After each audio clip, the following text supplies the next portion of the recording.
அண்ணன் உள்ளிட்ட கூடியிருக்கக்கூடிய அனைத்து உறவுகளுக்கும் அன்பு வணக்கம். தமிழ்நாட்டு அரசியல்ல இடைத்தேர்தல் என்றாலே இது ஒரு திருவிழா போல, எங்கு பார்த்தாலும் பணங்களாக கொட்டி கிடக்கின்ற ஒரு பெரிய நிகழ்வு போல, கொண்டாட்டங்கள் போல இந்த தேர்தலை மக்கள் அணுகிறத நாங்கள் பார்க்குறோம். தேடி தேடி அலைகிறோம், எங்கேயாச்சும் ஒரு 10 பேர் இருப்பாங்களா அப்படின்னு.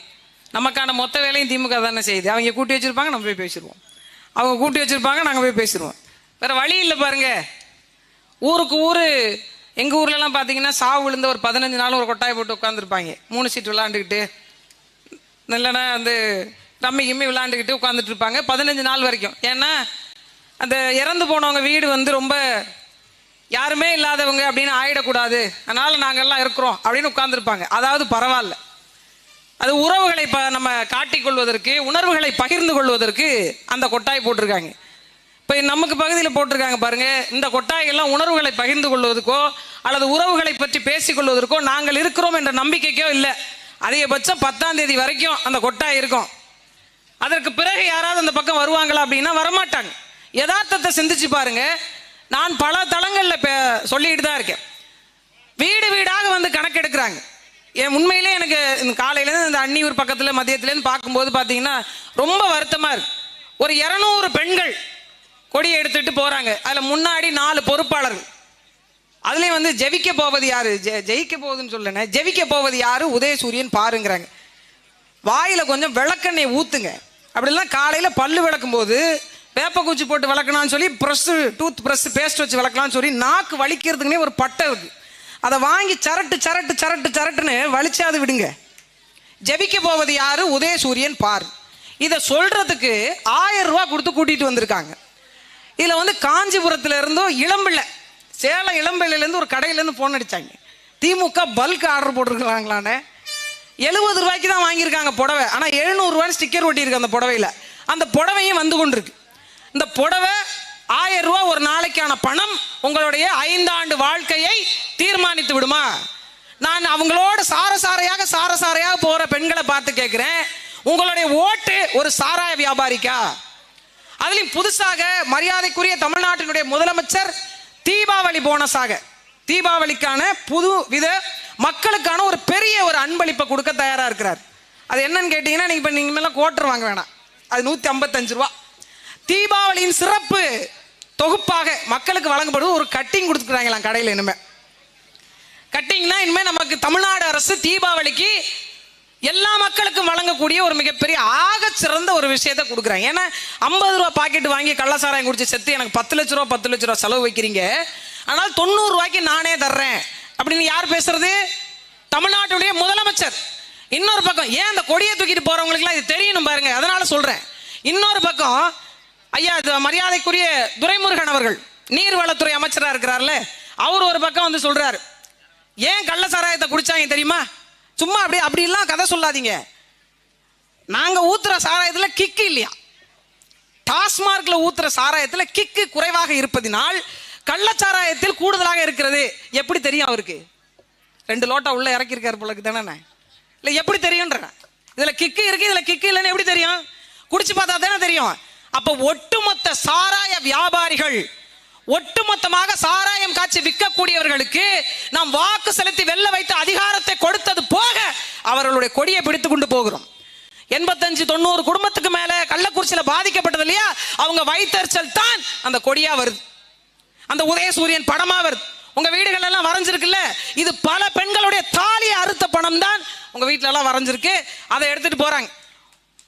அன்னியூர் சிவா இருந்தா கூட எங்க மேல அவ்வளவு கோவம் வராதுன்னு சேர தூக்கிட்டு அடிக்க வர்றாங்க. நேத்து எனக்கு பெரிய சந்தேகம், இவர் யார், அவருக்கு அங்காளி பங்காளியா? வாங்கின 500 ரூபாய்க்கு மேல கூறாண்டான்ற மாதிரி 500 ரூபா வாங்கினா 500 ரூபாய்க்குள்ள பேசுங்க தம்பி, 1000 ரூபாய்க்கெல்லாம் பேசாதீங்க. அது ஓவர் ஆக்டிங்னு ஒதுக்கி வச்சிருவாங்க. பிறகு ஓவர் ஆக்டிங்னு 500 ரூபாய்க்கு பேசுங்க, இல்ல அது ஒரு கோட்டருக்கு பேசுங்க, அது ஒரு கோழி பிரியாணி அளவுக்கு சத்துள்ளதா பேசுங்க. சேர தூக்கிட்டு அடிக்க வேண்டாரு. அவங்க 8 பேர் இருந்தாங்க, நம்ம ஒரு 200 பேர் இருந்தான். அப்படியே போய் உட்காந்துட்டாங்க. நீங்கள் சேரை தூக்கிட்டு போகிற குரூப் எங்களுக்கு நல்லா தெரியும். ஏன்னா ஒன்று கூட்டத்துக்கு பணம் கொடுக்கலாம், சேராது மிச்சம் அப்படின்னு தூக்கிட்டு போகிற குரூப் எதுக்கு எடுத்தாலும் சேரை தூக்குறது.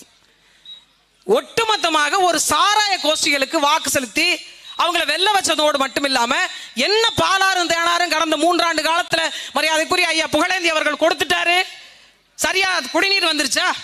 நல்ல கல்வி கிடைச்சிருச்சா? தூய குடிநீர் கிடைச்சிருச்சா? நல்ல மருத்துவம் கிடைச்சிருச்சா? ஒன்னும் இல்ல. பெண்களுக்கு வேலை இல்லை, படித்தவர்களுக்கு வேலை இல்லை. விழுப்புரம் அந்த விக்கிரவாண்டி பகுதியில் இருக்கிற எல்லாரும் பாண்டிச்சேரி போய் தான் வேலை செஞ்சு பொழைக்கணும்னா இது என்ன மாதிரியான போக்கு? ஏன் தமிழன் அறத்தை மறந்து போனான்? உண்மையில் சொல்ல போனால் இந்த மண் நிலை பெற்றிருப்பதற்கு அறம் காரணம் என்றால் 90 விழுக்காடு அந்த அறத்தை தூக்கி நிறுத்தியவன் தமிழன். எவ்வளவு பெரிய மாண்புக்குரியவன். பஞ்சாப்ல போய் பாருங்க, பஞ்சாபிய அந்த ஊர்ல எல்லாம் பிச்சைக்காரர்களே இருக்க மாட்டாங்க அப்படின்னு சொல்லுவாங்க. என்ன காரணம்னா உழைப்பின் மீது அவன் கொண்ட பற்று. அதோடு மட்டுமல்ல, அவனுடைய கலை, அவனுடைய வீரம், அவனுடைய பண்பாடு, அவனுடைய உணவு எல்லாமே அடுத்தடுத்த தலைமுறைக்கு கடத்தப்பட்டு கொண்டே இருக்குது.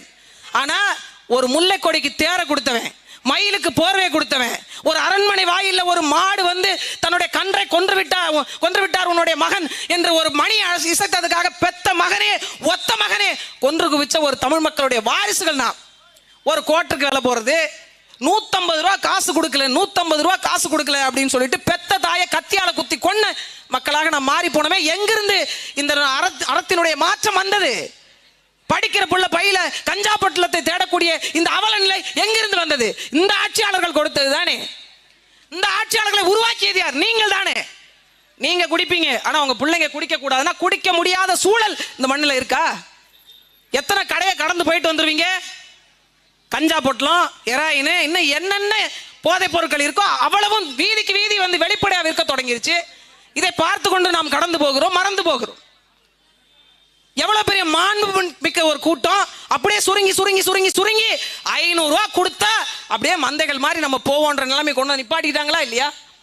ஒரு இடத்துல மக்களை சந்திக்க முடியல. இதுக்கு பேர் தேர்தலா? இதுக்கு பேர் தேர்தலான்னு கேட்கிறேன். ஒரு இடத்துல மக்களை சந்திச்சு பிரச்சனைகளை சொல்லி நாங்கள் என்ன செய்வோம் வந்தா அப்படின்றத பேசி வாக்கு கேட்க முடியலையே. எல்லாத்தையும் கொண்டு போய் அடைச்சு வச்சிருக்கீங்க. கேட்டா ஈரோடு மாடல்ங்கிறீங்க. உங்க மாடல் தான் இங்க வெட்ட வெளிச்சமா ஆகி போச்சு. இன்னும் என்ன மாடல் வேண்டி கிடக்கு? கடைசி வரைக்கும் இந்த ஆட்சி அதிகாரமும் மாடல் தான். யதார்த்தமோ உண்மையோ நிதர்சனமோ இல்லை.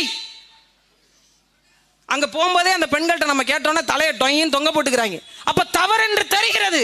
உழைக்காமல் வருகின்ற பணத்தின் மீது மக்களுக்கு இவ்வளவு பெரிய மோகம் எங்கிருந்து வந்தது? எங்கிருந்து வந்தது? கீழெல்லாம் முன்னாடி காசு கடந்து எடுத்தாலும் கோயில் உண்டியல்ல போடுற மக்கள் நாம. கோயில் உண்டியல்ல ஏன்னா உழைக்காத காசு உடம்புல ஒட்டாதுன்னு நினைச்சோம். இன்னைக்கு உழைச்ச காசே ஒட்ட மாட்டேங்குது. உழைச்ச காசே ஒட்ட மாட்டேங்குது. ஆனாலும் என்ன, நீங்க நான் வீட்டில் உட்கார்ந்துக்க பதிலா அவங்க கூட போனா ஒரு 1000 ரூபாய். இந்த 1000 ரூபாய்க்கு தான் நாம் அடிமையாக வாழ போகிறோமா? கடைசி வரை தண்ணிக்கு போராடணும், கடைசி வரை சாலைக்கு போராடணும், கடைசி வரை மின் விளக்குக்கு போராடணும், கடைசி வரை கல்விக்கு போராடணும், கடைசி வரை மருத்துவத்துக்கு போராடணும். இப்படி போராடி போராடி சாகின்ற வாழ்க்கை தான் வேணுமா உங்களுக்கு?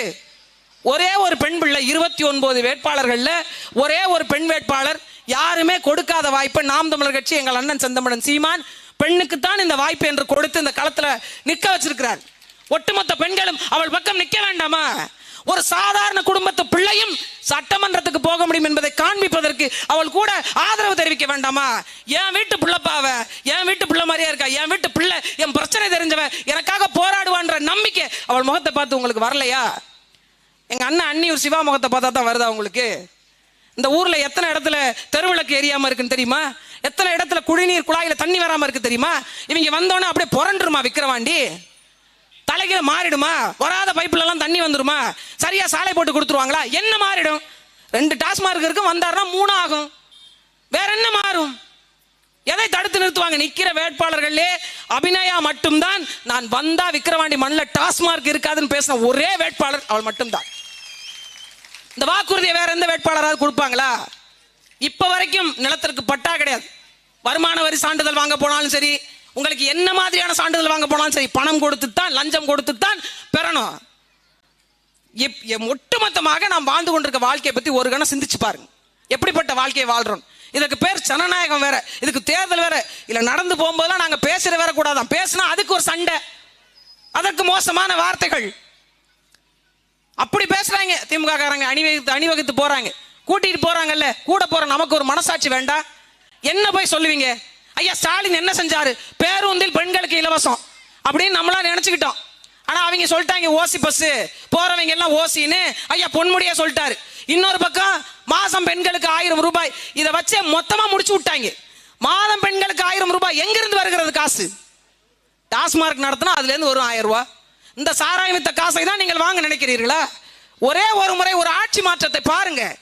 நாங்கள் 14 ஆண்டு காலம் பேசுறோம்ல, என்ன பேசுறாங்க இந்த பிள்ளைங்க வந்தா என்ன செய்வாங்கன்னு பார்ப்போமாவது. இந்த 2 ஆண்டை கொடுத்து பாருங்க. இந்த 2 ஆண்டுல எத்தனை விடயங்களை செய்து முடிக்க முடியும்னு எங்க வேட்பாளர் காமிப்பாங்க பாருங்க. மாற்றம் தான் மானுட குலத்தினுடைய மிகப்பெரிய ஒரு தத்துவம் சொல்றாங்க. அப்ப அந்த மாற்றத்திற்கான பெரும் விதையாக விக்கிரவாண்டி மண்ணில் நேர்மையும் உண்மையும் வென்றது என்றது போல வருகின்ற தேர்தலில் வாக்கு பெட்டியில வரிசை எண் 2ல இருக்கக்கூடிய மைக்கு சின்னத்தை ஒரே ஒரு முறை தொட்டு விட்டு வாங்க.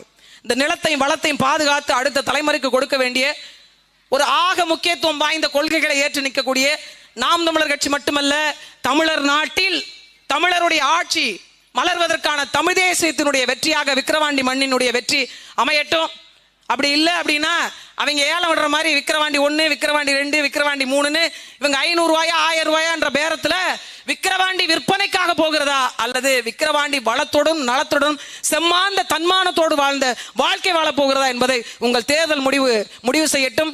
நாம் தமிழர் கட்சியினுடைய மரியாதைக்குரிய வேட்பாளர் மருத்துவர் அபிநயா பொன்னிவளவன் மைக்கு சின்னத்திலே போட்டியிடுகிறார். வாக்கு பெட்டியிலே 2வது இடம்.